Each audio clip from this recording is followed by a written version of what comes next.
పరిశుద్ధమైన మా ప్రభువా, మీకు స్తోత్రాలు వందనాలు చెల్లించుకుంటున్నాము. మహోన్నతుడా మా ప్రభువైన యేసు, మిమ్మల్ని స్తుతించుకుంటున్నాము. మీరు మా రక్షకుడవు, మా కాపరివై ఉన్న దేవుడవు. అందుకు మీకు వందనాలు చెల్లిస్తూ ఉన్నాం ప్రభా. నాయన, గత దినములన్నిటిలో మమ్మలను క్షేమముగా కాపాడి మీ కృపలో బలపరుస్తూ వస్తున్న దేవుడవు. అందుకు మిమ్మల్ని స్తుతిస్తూ ఉన్నాము. మీ సన్నిధిని, మీ ఆత్మ సహాయమును మాతో ఉంచండి ప్రభా. మీ కృపా బాహుళ్యతను మాకు అనుగ్రహించండి. ఈ ఆరాధనకు మీరు అధ్యక్షత వహించండి.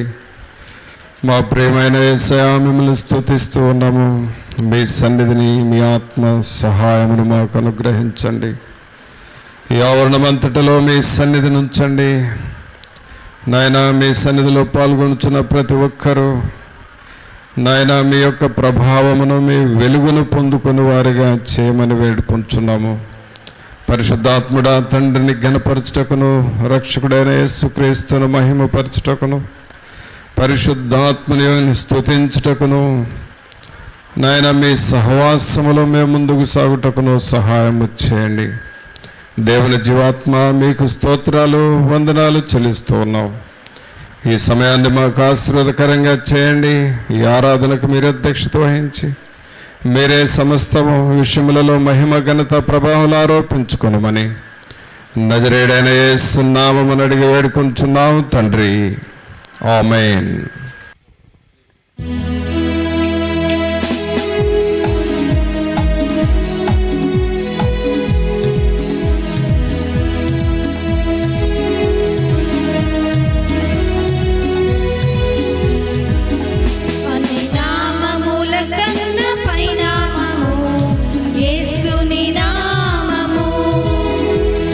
తరములకైనా కనపరచదగినది క్రీస్తు నామము. అన్ని నామముల కన్న పైనామము యేసుని నామము. ఎన్ని తరములకైనా కనపరచదగినది క్రీస్తు నామము. యేసు నామము జయం జయము, సాతాను శక్తులు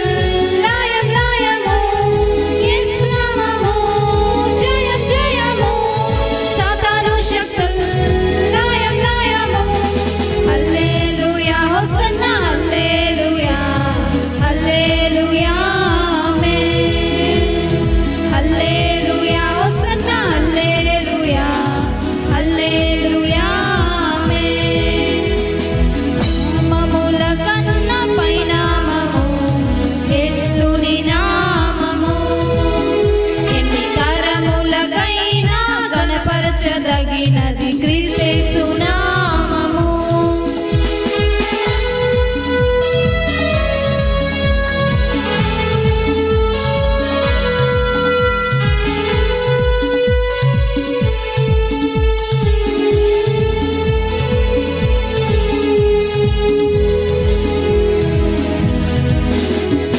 పాపముల నుండి విడిపించును యేసుని నామము.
శక్తుడైన యేసునామము యేసునామము జయం జయము సాతాను శక్తులు లయం లయము యేసునామము జయం జయము సాతాను శక్తులు లయం లయము హల్లెలూయా హోసన్నా హల్లెలూయా హల్లెలూయా ఆమేన్ హల్లెలూయా హోసన్నా హల్లెలూయా హల్లెలూయా ఆమేన్ అన్ని నామముల కన్నా పైనామము యేసుని నామము ఎన్ని తరములకైనా కనపరచదగినది క్రీస్తు నామము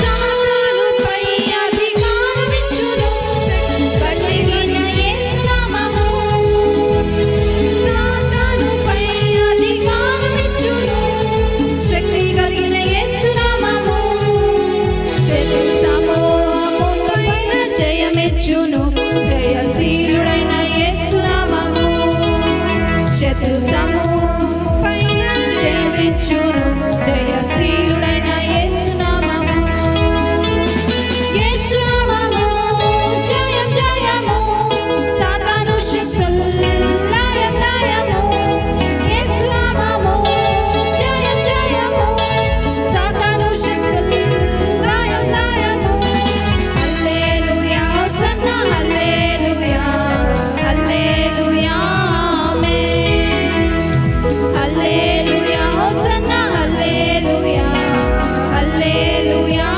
ఆమేన్ అన్ని నామముల కన్నా పైనామము యేసుని నామము ఎన్ని తరములకైనా కనపరచదగినది క్రీస్తు నామము అన్ని నామముల కన్నా పైనామము యేసుని నామము ఎన్ని తరములకైనా కనపరచదగినది క్రీస్తు నామము యేసునామము జయం జయము సాతాను శక్తులు లయం లయము యేసునామము జయం జయము సాతాను శక్తులు లయం లయము హల్లెలూయా హోసన్నా హల్లెలూయా హల్లెలూయా ఆమేన్ హల్లెలూయా హోసన్నా హల్లెలూయా హల్లెలూయా ఆమేన్ అన్ని నామముల కన్నా పైనామము యేసుని నామము ఎన్ని తరములకైనా కనపరచదగినది క్రీస్తు నామము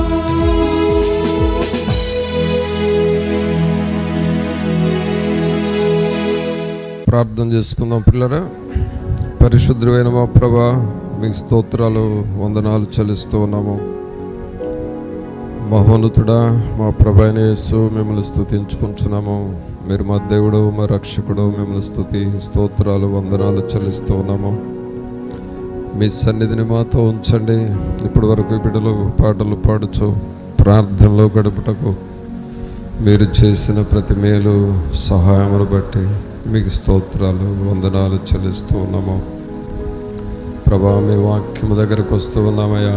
మీ వాక్యము ద్వారా మాతో మాట్లాడండి.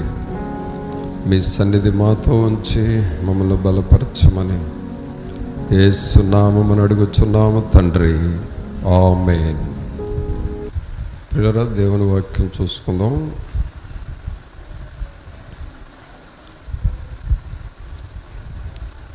ఎఫెసీయులకు రాసిన పత్రిక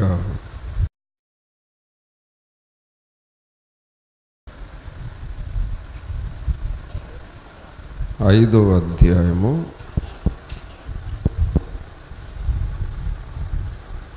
1 నుండి చదువుకుందాం. ఎఫెసీయులకు రాసిన పత్రిక 5వ అధ్యాయము 1వ వచనం నుండి. కావున మీరు ప్రియులైన పిల్లల వలె దేవుని పోలి నడుచుకొనుడి. క్రీస్తు మిమ్మును ప్రేమించి పరిమళ వాసనగా ఉండుటకు మన కొరకు తన్ను తాను దేవునికి అర్పణముగాను బలిగాను అప్పగించుకొనెను. అలాగుననే మీరును ప్రేమ కలిగి నడుచుకొనుడి. ప్రియులారా, ఇక్కడ అపోస్తలుడైన పౌలు గారు ఈ ఎఫెసీ సంఘస్థుల్ని మరి ఒక శ్రేష్టమైన మార్గములో నడిపించాలి అని, అలాగే దేవుని చిత్తానుసారమైన మార్గములో వారికి నేర్పిస్తూ నడిపిస్తూ ఉండాలి అని కొన్ని అమూల్యమైన విషయాలు ఈ సంఘస్థులకు తెలియచేశాడు. చూడండి, మనం ఎవరినైనా సరే ఒక శ్రేష్టమైన వ్యక్తిగా మార్చాలి అనంటే కొంత శ్రద్ధ ఉండాలి, మనలో కొంత శ్రద్ధ ఉండాలి. ఒక జీవితం ఫలభరితంగా శ్రేష్టమైనదిగా మారాలి అనంటే కొంత శ్రద్ధ ఉండాలి. చూడండి, పొలాల్లో రైతులు చేలో పంట వేసి అంటే విత్తనాలు నాటి మరలా తిరిగి పంట వచ్చే వరకు శ్రద్ధగా ఉంటారు. సమయానికి నీళ్లు పెట్టడం, సమయానికి తెగుళ్ళు రాకుండా మందులు కొట్టడం, సమయానికి ఎరువులు వేయటం, ఆలన పాలన అంటాం కదా, అలాగూ వాళ్ళందరూ జాగ్రత్తగా చూస్తారు.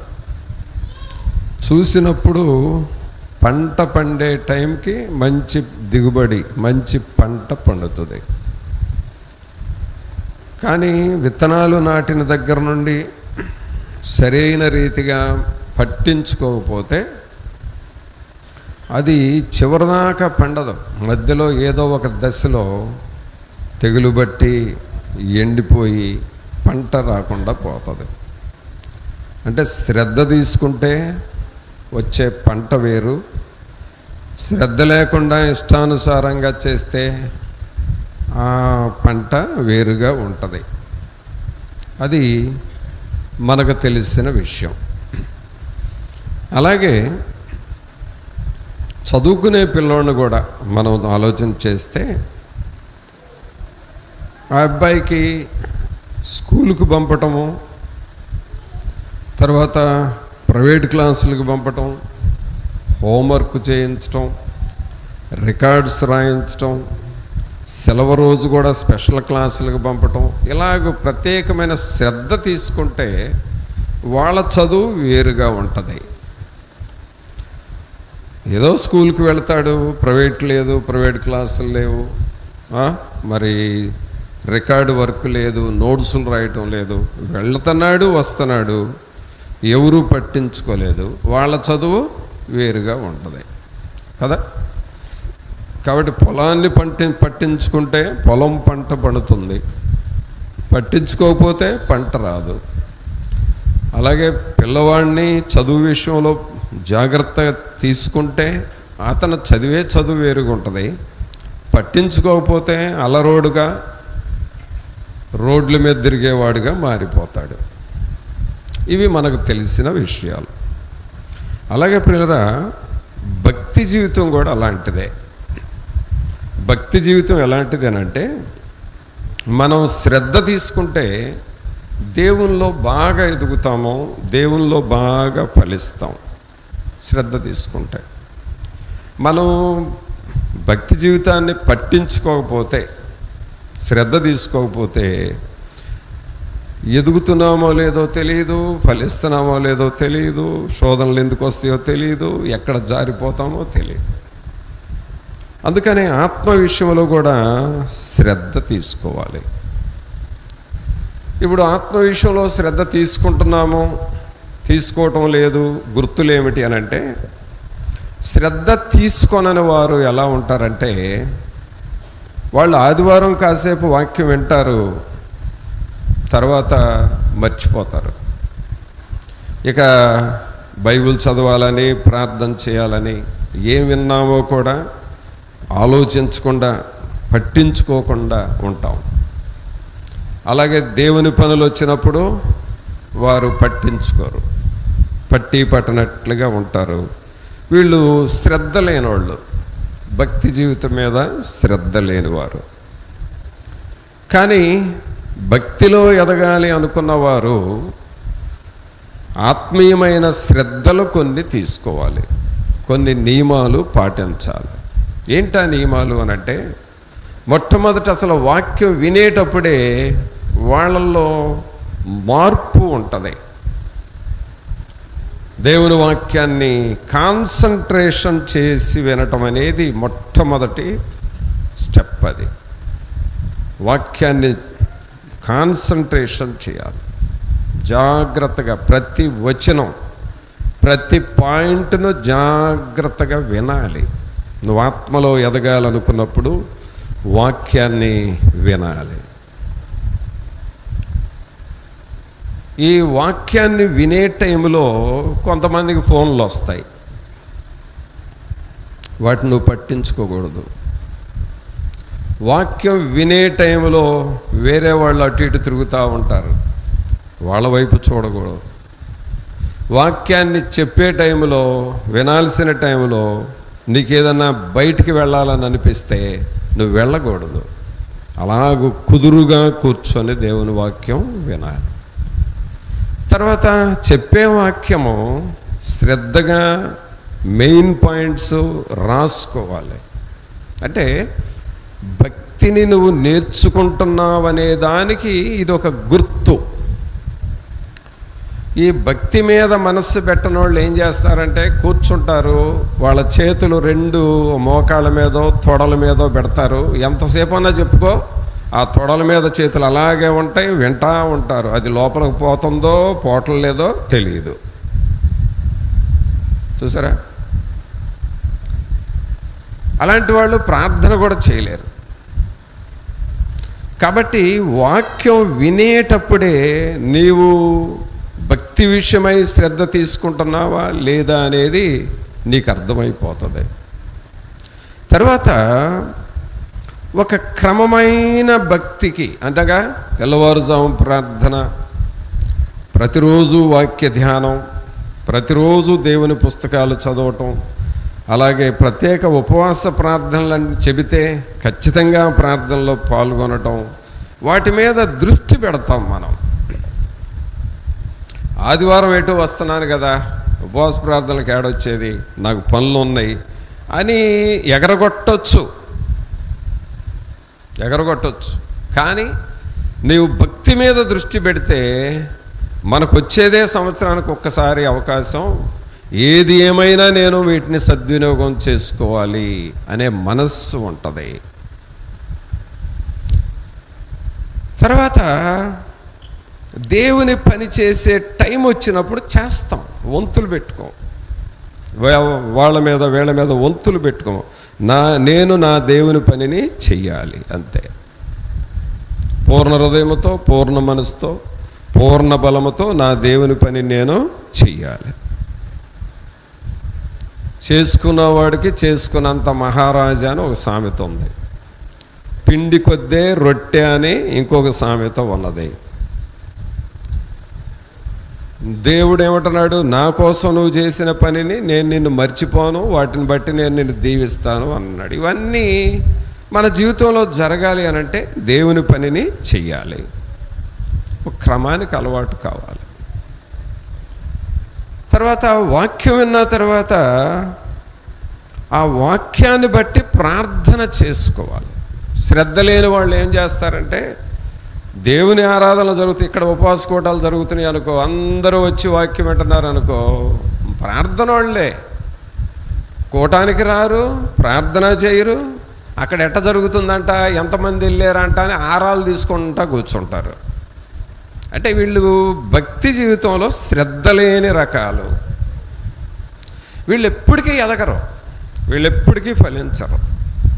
ఊరక ఏదో చేలో విత్తనాలు నాటాం, ఎంతవరకు ఎదిగిద్దో ఎంతవరకు పండిద్దో కూడా తెలియదు, ఎప్పుడు గిడసబారిపోతుందో కూడా తెలియదు. ఆరాలు తీసుకునేవాళ్ళు, ఆచూకీలు అడిగి తెలుసుకునేవాళ్ళు వీళ్ళు ఎప్పుడూ ఫలించరు. అంటే అక్కడ భక్తి జీవితం ఫలిస్తుందా లేదా అనేదానికి మనం చేసే పనులే ఉదాహరణలు. ఈ భక్తి జీవితం ఫలించాలంటే బైబిల్ చదువుతూ, ప్రార్థన చేస్తూ, క్రమారాధనలకు వెళుతూ, ఉపవాస కూటాలకు వెళుతూ, దేవుని పని చేస్తూ, దేవుని పరిచర్య చేస్తూ, ఇందాక నేను చెప్పానే, బాగా చదువు రావాలనుకున్నవాడు స్కూల్కి వెళ్తాడు, ప్రైవేట్ క్లాసులకు వెళ్తాడు, ఎక్స్ట్రా పీరియడ్కి వెళ్తాడు, రికార్డులు రాస్తాడు, నోట్సులు రాస్తాడు, ఎగ్జామ్స్ రాస్తాడు. వాడికి చిన్న చిన్న జ్వరాలు వచ్చినా కూడా ఎగ్జామ్ మాత్రం వెళ్ళి రావటానికే చూస్తాడు, ఎగరగొడటానికి చూడడం. అది చదువు వచ్చేవాళ్ళ లక్షణం. అలాగే భక్తి వచ్చేవారి లక్షణం కూడా వాక్యానుసారముగా ఉంటుంది పిల్లరా. కాబట్టి వాక్యం వినటంలో ఏదో జస్ట్ అట్లా విందాము సాటిస్ఫాక్షన్ కోసం అన్నట్లుగా వింటారు. అది నీ సాటిస్ఫాక్షన్, కానీ నువ్వు ఆత్మలో ఎదగలేవు. ఆత్మలో ఎదగటానికి చేసే పనులు వేరుగా ఉంటాయి. వాటిని నేర్పిస్తున్నాడు అపోస్తుడైన పౌలు గారు తన సంఘస్థులకు. వాటిని నేర్పిస్తున్నాడు. ఏమని నేర్పిస్తున్నాడు? 5వ వచనం చూడండి, 5వ అధ్యాయము 1వ వచనం. కావున మీరు ప్రియులైన పిల్లల వలె దేవుని పోలి నడుచుకొనుడి. ప్రియులైన పిల్లల వలె దేవుని పోలి నడుచుకొనుడి. గమనించండి, భారతదేశము చాలా పెద్ద దేశం. ఈ భారతదేశానికి మిలిటరీ దళం ఉంది, మిలిటరీ సైన్యం ఉన్నది. ఆ సైన్యములో సైనికులు ఉంటున్నారు, సోల్జర్స్ అంటున్నాం. వారు ఇష్టం వచ్చినట్లుగా ఉండటానికి వీల్లేదు. వాళ్ళ డ్రెస్ వేరు, వాళ్ళ కాళ్ళకేసుకునే షూ వేరు, అలాగే వాళ్ళ తల కత్తెర వేరు, వాళ్ళు తినే పద్ధతులు వేరు. ఎక్కడ కనపడితే అక్కడ హోటల్లో బజ్జీలు తింటానంటే ఊరుకోరు వాళ్ళు, పునుగులు తింటానంటే ఊరుకోరు. నువ్వు తినే విధానం కూడా వాళ్ళు ఏం చెప్పారు అదే తినాలి. పొట్ట పెంచుకునే ఫుడ్ తినకూడదు, రోగాలు బారిన పడతావు. సైనికుడు కరెక్ట్గా తినాలి. తర్వాత అతను పండుకునే విధానం, ఆ టైం వేరు, నిద్ర లేచే టైం వేరు. ఒక సోల్జర్ నాకేం చెప్పాడంటే, అన్నా డిసెంబర్ నెలలో తెల్లవారుజామున 4 గంటలకు లేపుతారంట వాళ్ళు సైనికుల్ని. తెల్లవారుజామున ఎన్ని గంటలకి? 4 గంటలకి. ఏ నెలలో? రోడ్లు ఎట్లుంటాయి ఆ టైంలో? ఎలా ఉంటాయి? మంచు, దట్టంగా మంచు పెట్టి ఉంటుంది. ఆ టైంలో వాళ్ళ కాళ్ళ క్రింద అంటే షూలాగా 5 కిలోల బరువు ఇసుక బస్తాలు కడతారంట కాళ్ళకి. అంటే ఒక్కొక్క కాలుకి 5 కిలోల ఇసుక బస్తా. ఈ కాలుకు ఒక 5 కిలోల ఇసుక బస్తా, ఈ కాలుకు ఒక 5 కిలోల ఇసుక బస్తా. 2 కాళ్ళ మీద ఎన్ని కిలోలు అయింది? 10 కిలోల ఇసుక బస్తాలు. ఆ బస్తాలతో పరిగెత్తాలంట వాళ్ళు. అలా పరిగెత్తుతూ ఉంటే తెల్లవారుజామున 4 గంటలకి మంచులో పరిగెత్తుతుంటే బాడీలో నుండి చెమట్లు కక్కుతాయి అంట వాళ్ళకి. అలా డైలీ చేయాలన్నా మేము అని చెప్పాడు. ఆ ఇసుక బరువు 5 కిలోలు మోస్తూ పరిగెత్తడం అంటే మనం ఆ టర్నింగ్కి వెళ్ళేలోపు మన పని అయిపోద్ది. వాళ్ళు కొన్ని కిలోమీటర్లు పరిగెత్తాలి. అలా చేస్తేనే నువ్వు సోల్జర్గా ఉంటావు, లేకపోతే ఇంటికి పంపించేస్తారు. కానీ పిల్లరా, వాళ్ళు అంత కష్టపడితే ఇండియా సోల్జర్గా ఉంటారు. కానీ మనం కానీ సరిగ్గా భక్తి చేస్తే పరలోకానికి మనం అర్హులం అవుతాం. ఆ సోల్జర్స్ పరలోకానికి అర్హులు గారు. మనం వాక్యానుసారముగా జీవిస్తే, వాక్యానుసారంగా నడిస్తే పరలోకానికి మనం అర్హులం అవుతాము. అంటే వారికంటే కూడా మనము శ్రేష్ఠులము. మరి ఏం చేయాలి? ఏం చేస్తే శ్రేష్ఠులం అవుతాం? ఇక్కడ ఏమంటున్నాడు 5వ అధ్యాయం 1వ వచనంలో, కావున మీరు ప్రియులైన పిల్లల వలె దేవుని పోలి నడుచుకొనుడి. అనగా దేవునిని పోలి, దేవుని ఆకారములో, దేవుని స్వభావములో నడుచుకోవటం అనేది చాలా ప్రాముఖ్యమైన విషయము.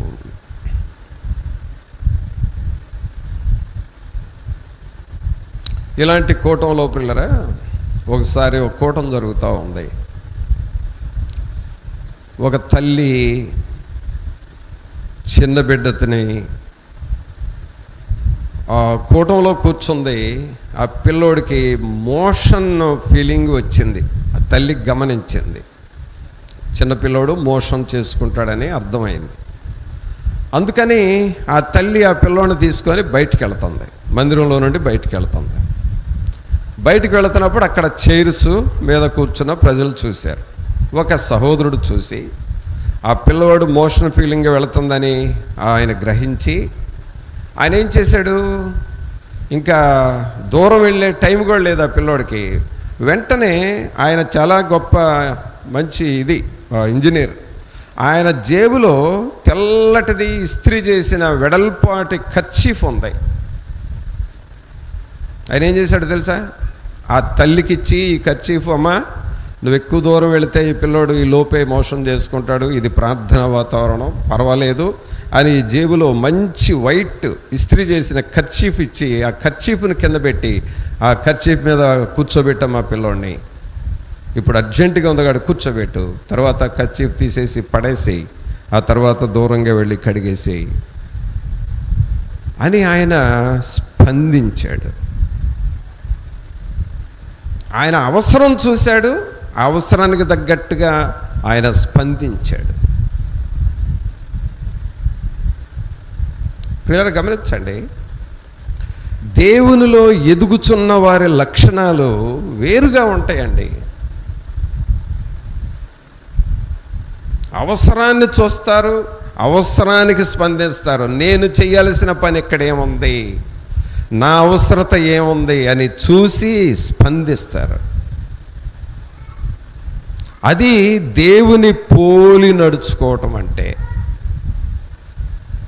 ఇంకా సణుగుడికి అక్కడ స్థానం లేదు, గొణుగుడికి అక్కడ స్థానం లేదు, విమర్శించడానికి స్థానం లేదు. అక్కడ వాళ్ళ మీద వీళ్ళ మీద బాధపడే అవకాశాలు లేవు అక్కడ అసలు. పిల్లరా, భక్తిలో ఎదగటానికి మనం చేయాల్సిన మొదటి పని ఏమిటి అనంటే, మీరు ప్రియులైన పిల్లల వలె దేవుని పోలి నడుచుకొనుడి.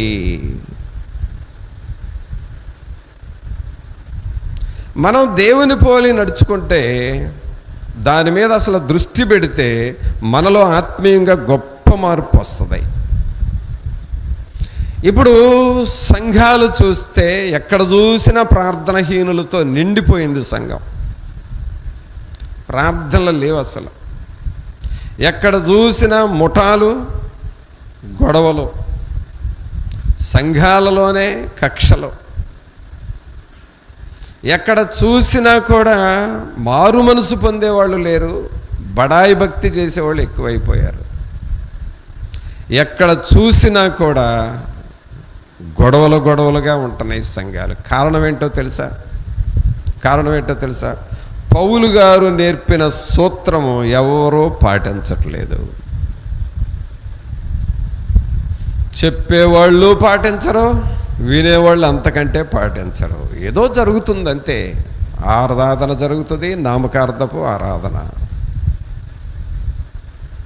కానీ భక్తిలో ఎదగాలి అని అనుకున్నవారు, పౌలు గారు ఈ సంఘస్థులకు చెబుతా ఉన్నాడు, మీరు ప్రియులైన పిల్లల వలె దేవుని పోలి నడుచుకొనుడి. అనగా దేవుని స్వభావం మీలోనికి రానివ్వండి, దేవునిలాగా మీరు చేయండి, దేవునిని పోలి నడుచుకోనండి. 2వ వచనంలో ఏమంటున్నాడు? క్రీస్తు మిమ్మును ప్రేమించి పరిమళ వాసనగా ఉండుటకు మన కొరకు తన్ను తాను దేవునికి అర్పణముగాను బలిగాను అప్పగించుకొనెను. దేవుని పోలి నడుచుకోవటం అంటే ఏమిటంటే మనల్ని మనం దేవునికి అప్పగించుకోవటం, దేవునికి అప్పగించుకోవటం. పిల్లరా, మనము దేవునికి అప్పగించుకోవటం అంటే మన మాటలు కూడా, మన భక్తి జీవితం ఎక్కడ దెబ్బతింటదంటే మన మాటల కంట్రోల్ ఉండవండి. ప్రార్థన చేసేవాళ్ళే కోపం వస్తే లోకస్తుల్లాగా మాట్లాడేస్తారు. ప్రార్థనకు వెళ్ళేవాళ్ళే కోపం వస్తే లోకస్తుల కంటే భయంకరంగా చేస్తారు. దానివల్ల దేవుని పోలి నడుచుకోలేకపోతున్నాం. వాక్యంలో ఏముంది? మీరు ప్రియులైన పిల్లల వలె దేవుని పోలి నడుచుకొనుడి. క్రీస్తు మిమ్మును ప్రేమించి పరిమళ వాసనగా ఉండుటకు మన కొరకు తన్ను తాను దేవునికి అర్పణముగాను బలిగాను అప్పగించుకొనెను. మరి మనం అలాగూ దేవునికి అప్పగించుకోవాలి. నన్ను నేను నీకు సమర్పణ చేస్తున్నాను. మన సమయాన్ని దేవునికి ఇవ్వాలి, మన డబ్బుని దేవునికి ఇవ్వాల్సింది దేవునికి ఇవ్వాలి. అలాగే మన టాలెంట్స్ని దేవునికి మనం వాడాలి, దేవుని పరిచర్య చేయాలి. అలాగే మన శరీరాన్ని దేవుని కొరకు ఖర్చు పడాలి. పిల్లరా, చాలాసార్లు ఈ బాడీ మనం పనులు చేసినందువల్ల అలసిపోతుంది కదా. పగలంతా కష్టపడి పనిచేస్తే బాడీ ఏమైపోతుంది? సాయంకాలానికి అలసిపోతుంది. కానీ దేవుని కొరకు అలవాలి బాడీ. దేవుని కొరకు నువ్వు బాడీ అలసిపోయేంతగా చేస్తే దేవుని యొక్క పునరుద్ధానపు శక్తి నీలోనికి వస్తుంది. లోకరీత్యా అలసిపోతాం, కానీ దేవుని పని చేసి అలసిపోవాలి. పగలంతా దేవుని పని చేశాను, పగలంతా కష్టపడ్డాను, పగలంతా ప్రార్థన చేశాను, పగలంతా మందిరం పనులు చేశాను, దేవుని పనులు కూటాల పనులు చేశాను, పగలంతా కష్టపడ్డాను, అలసిపోయాను అన్నట్లుగా ఉంటే దేవుని శక్తి నీలోనికి వస్తుంది. అది సమర్పణ చేసుకోవటం అంటే. ఇవి చేసేవాళ్ళు చాలా తక్కువ అయిపోయారండి. ఇవి చేసేవాళ్ళు చాలా తక్కువ. అసలు ఎంత తక్కువ అయ్యారంటే ఒక 100 మంది సంఘంలో ఉంటే ఒక ఇద్దరేమన్నా కనపడుతున్నారు, 98 మంది అసలు దాని గురించి ఆలోచించేవాళ్ళు లేరు. ఒక 100కి ఒక ఇద్దరు తగులుతున్నారు అంతే. మిగిలిన 98 మంది ఊరికేదో పై భక్తికి అలవాటు అయిపోతున్నారు. అందువలన భక్తి రావట్లేదు జనాలకి, అందువలన దేవుల్లో ఉన్న శక్తి కూడా రావట్లేదు. కానీ కొంతైనా నువ్వు దేవుని పని చేయాలిగా. కనీసం నువ్వు అన్నీ చేయకపోయినా నువ్వు చేయాల్సిన పని అన్న దేవుని కోసం నువ్వు చేయాలిగా.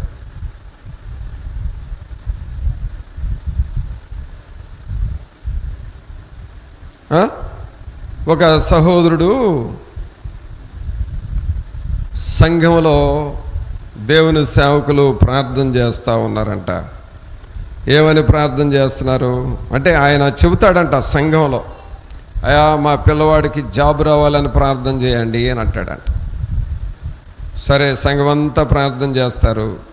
కొంతకాలం ప్రార్థన చేయగా ఆ పిల్లవాడికి జాబ్ వచ్చింది.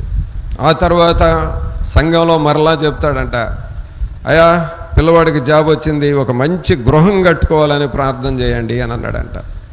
సరే, ప్రార్థన చేశారు. కొంతకాలం చేసిన తర్వాత ఓ దేవుడు ఒక మంచి గృహాన్ని ఇచ్చాడు. ఆ తర్వాత మరలా ఇంకొకసారి, అయా నా కుమారుడికి మంచి మ్యారేజ్ జరగాలని ప్రార్థన చేయండి అన్నాడు.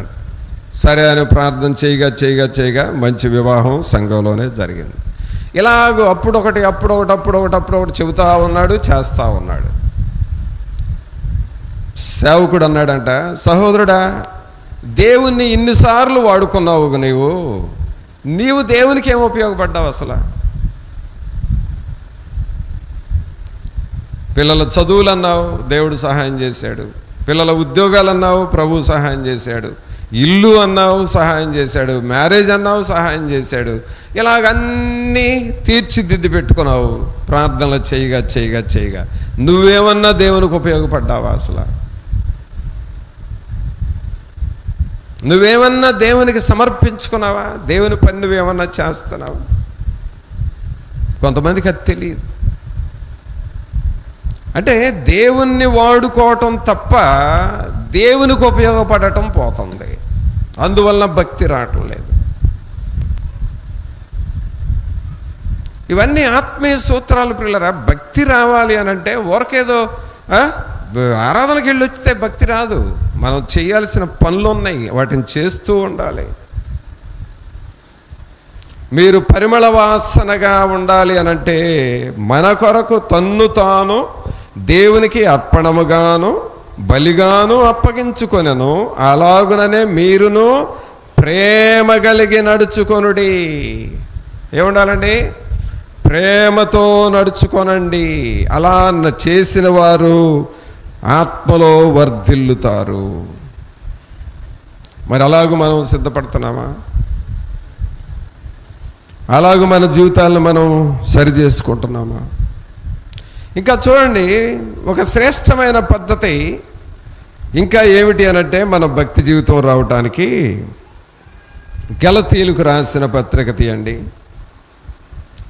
గలతీయులకు రాసిన పత్రిక 5వ అధ్యాయము 16వ వచనం చదవండి. 16. నేను చెప్పునదేమనగా ఆత్మానుసారముగా నడుచుకొనుడి, అప్పుడు మీరు శరీరేచ్ఛను నెరవేర్చరు. శరీరము ఆత్మకును, ఆత్మ శరీరమునకును విరోధముగా అపేక్షించును. ఇవి ఒకదానికొకటి వ్యతిరేకముగా ఉన్నవి గనుక మీరేవి చేయనిచ్చేంతురో వాటిని చేయకుందురు. మీరు ఆత్మ చేత నడిపింపబడిన ఎడల ధర్మశాస్త్రమునకు లోనైన వారు కారు.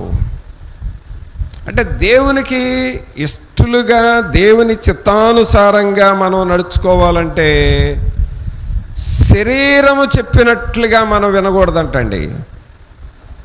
ఎవరు చెప్పినట్లు? శరీరము చెప్పినట్లుగా వినకూడదు, ఆత్మ చెప్పినట్లుగా మనం వినాలి. శరీరం చెప్పినట్లుగా వింటే మనం పాడైపోతాం. ఆత్మ చెప్పినట్లుగా వింటే దేవుని శక్తి మనలోనికి వస్తుంది. ఉదాహరణకి శరీరం చెప్పినట్లుగా విన్నవాళ్ళు ఎవరయ్యానంటే ఆదాము హవ్వలో.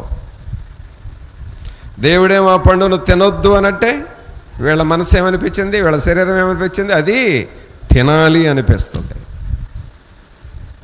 అది శరీర కోరిక. కొన్ని సమయాల్లో పిల్లరా మనకొచ్చే కోరికలన్నీ దేవుని కాదు, శరీరంలో నుండి వస్తాయి. శరీరం అంటే సాతానుల్లో నుండి వస్తాయి. సాతానుల నుండి వచ్చే కోరికలు మనం చంపేసేయాలి. అది దేవుని కోరిక, సాతానుని కోరిక అనేది నీకు తెలియాలి. అది దేవుడు ఆ పండు తినొద్దు అని చెప్పాడు, నీకేమనిపిస్తుంది? తినాలి అని అనిపిస్తుంది. అదే కోరిక, శరీర కోరిక. ఆ శరీర కోరికలకు మనం లోపడకూడదు. అలాగే గెహజీకి కూడా శరీర కోరికే అది. వాళ్ళ గురువు ఎలీషానేమో ఆ నయమాను యొక్క వస్త్రాలు వెండి నాకు వద్దు అని చెప్పాడు. ఈయనేం చేశాడు? పరిగెత్తుకుంటా పోయి చాటుగా పోయి తెచ్చుకున్నాడు. అది శరీర కోరిక. ఎలీషా గారు వద్దు అన్నది కావాలని పోయి తెచ్చుకోవటం. అంటే దేవునికి ఇష్టం లేనివి కావాలని తెచ్చుకోవటమే శరీర కోరికలు. ఆ శరీరాన్ని అనుసరించి మనం నడవకూడదు. ఆ శరీర కోరికలు వస్తాయి, దాన్ని చంపేయాలి మనం.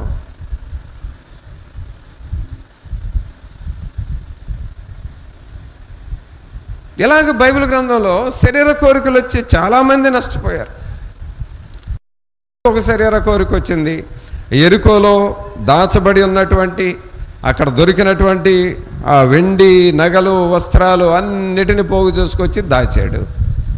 దేవుడేమో ఆ ఎరికోలో ఉన్న వస్తువుని ఏది ముట్టొద్దు అని అంటే ఈయన పోగు చేసి తెచ్చుకొని దాచుకున్నాడు. దానివల్ల ఏమైంది? ఆకాను తన కుటుంబం అంతా శాపానికి గురైపోయారు. శరీర కోరికలు.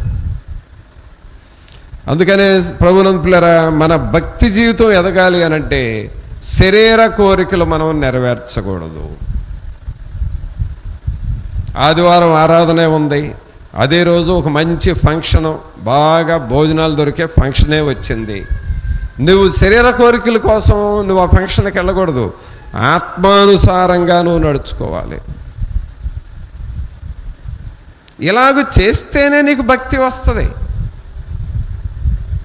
ఇదే ఒక క్రమమైన పద్ధతి. ఒక క్రమమైన పద్ధతి అంటే ఇదే. ఇక్కడ ఏమంటున్నాడు? శరీరము ఆత్మకును, ఆత్మ శరీరమునకును విరోధముగా అపేక్షించును. ఇవి ఒకదానికొకటి వ్యతిరేకముగా ఉన్నవి గనుక మీరేవి చేయ నిశ్చయంతురో వాటిని చేయకుందురు. మీరు ఆత్మచేత నడిపింపబడిన ఎడల ధర్మశాస్త్రమునకు లోనైన వారు కారు. అనగా ఆత్మచేత మనం నడిపించబడుతూ ఉండాలి. దేవుని మనస్సుతో మనం జీవించాలి. దేవుని ఆలోచనలతో మనము జీవించాలి. అనగా దేవుని ప్రేమతో మనం బ్రతకాలి. దేవుని ఆత్మతో మనం జీవించినప్పుడు శ్రేష్టమైన వారంగా మారతాం. మనం శ్రేష్టమైన జీవితాన్ని మనం జీవిస్తాం.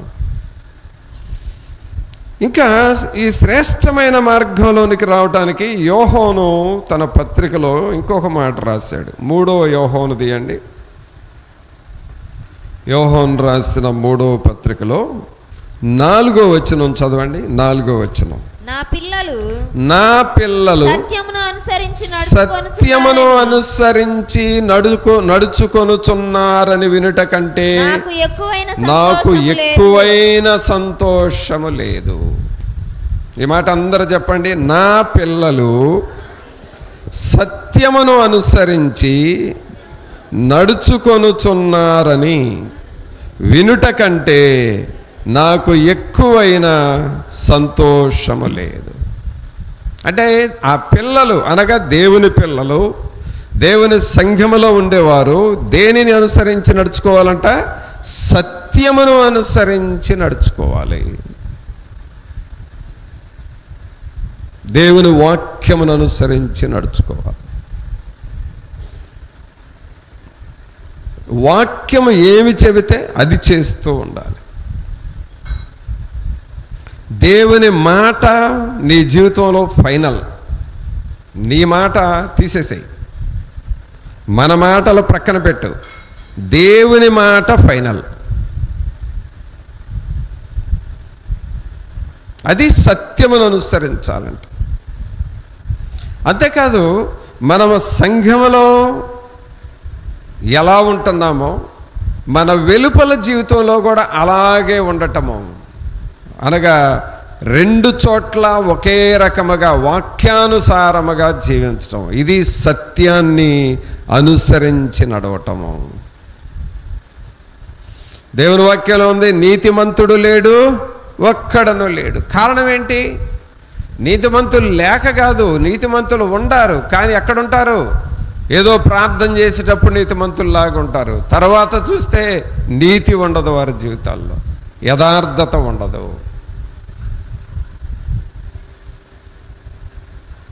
అందుకని సత్యమును అనుసరించి నడుచుకోవాలి.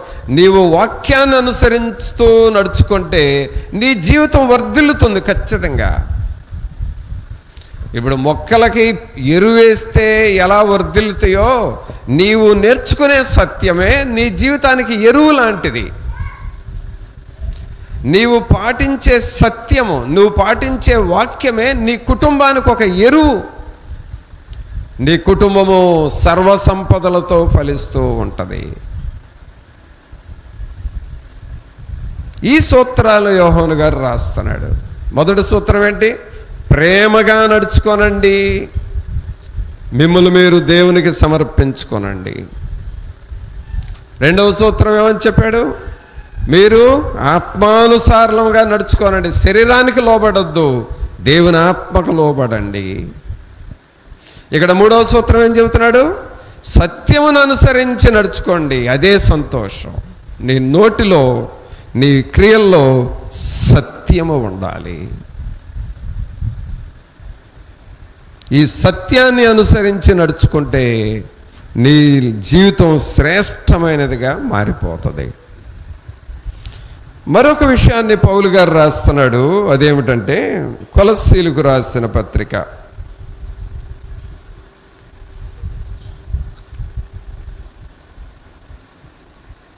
కొలస్సీలకు రాసిన పత్రిక 4వ అధ్యాయము 5వ వచనం చూడండి. కొలస్సీ 4:5. సమయము పోనీయక సద్వినియోగము చేసుకొనుచు సంగమునకు వెలుపటి వారి ఎడల జ్ఞానము కలిగి నడుచుకొనుడి. చూసారా, మనం పాటించాల్సిన ఇది ఒక సూత్రం. ఏమిటా సూత్రం? సమయము పోనీయక సద్వినియోగము చేసుకొనుచు సంగమునకు వెలుపటి వారి ఎడల జ్ఞానము కలిగి నడుచుకోనండి.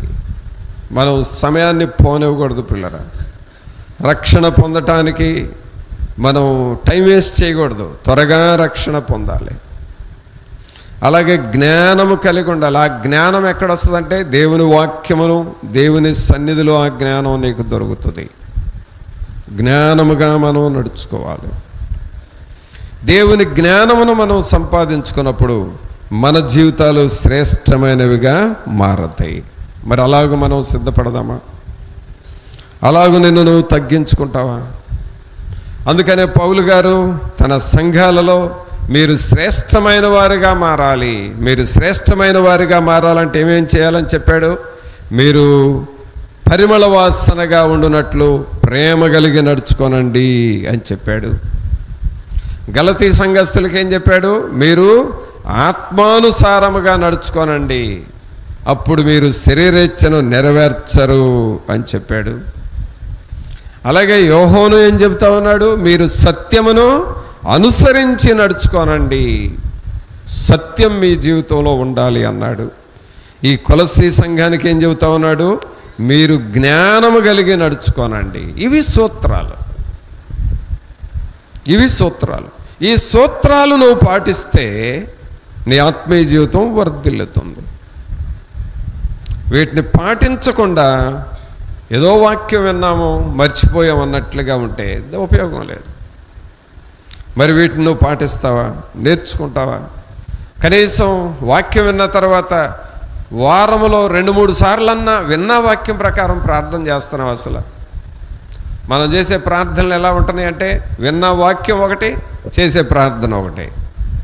అంటే అర్థం ఏంటి? వాక్యం నీ లోపలికి వెళ్ళలేదని అర్థం. కొంతమందిని వాక్యం చెప్పిన తర్వాత ప్రార్థన చేయమంటే ఏదేదో చేస్తారు, అది అలవాటు ప్రార్థన. విన్న వాక్యాన్ని నువ్వు కనీసం 2-3 మాటలు కూడా పెట్టి చేయరు.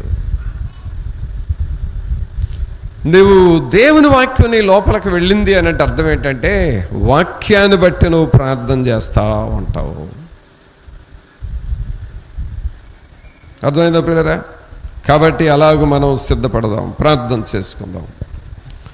దేవుని సన్నిధిలో మనల్ని మనం తగ్గించుకొని ప్రభు సన్నిధిలో, ప్రభువా మేము అలాగూ ఆత్మానుసారముగా నడుచుకోవాలి, దేవుని వాక్యముతో మేము నింపబడి నడుచుకోవాలి ప్రభువా అని మనల్ని మనం తగ్గించుకొని ప్రభు దగ్గర ప్రార్థన చేద్దాం. మన హృదయాల్ని పరిశీలించుకుందాం.